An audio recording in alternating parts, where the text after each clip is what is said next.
So what is queerbaiting? And like actually what is it? Because there's so much discourse about it online. Before I really get into this, I want to put out a disclaimer that real life people cannot queerbait.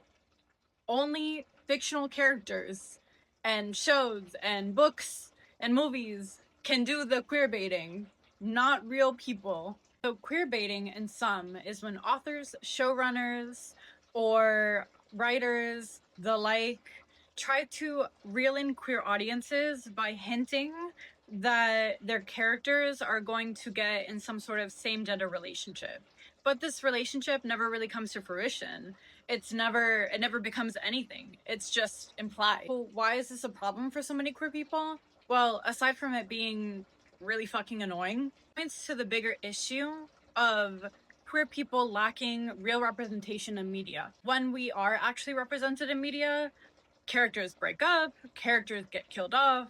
It's really rare that we see queer characters have happy endings. When shows have this homoerotic subtext written in, it leads queer people to believe that their identities are going to be represented, that they're going to be able to see themselves or their relationships in these characters. Some shows that have done this, and again, there's a lot of discourse and arguments about this online, don't come for me.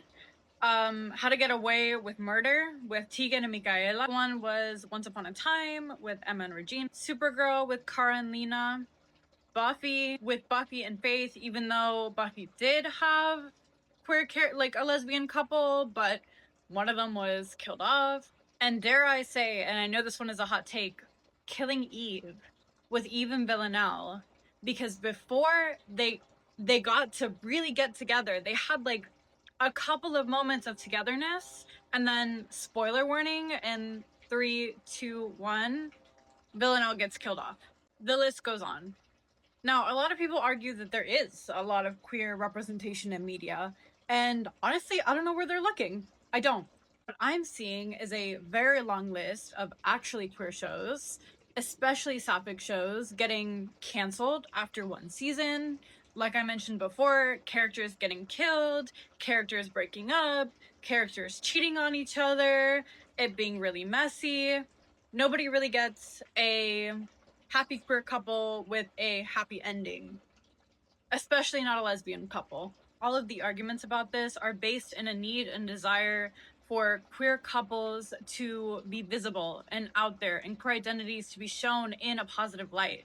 Thankfully, there is some hope. There are some shows out there that do show us in a positive light, like we've been wanting. And I'll talk about these shows that do it right, including Heated Rivalry, in another video.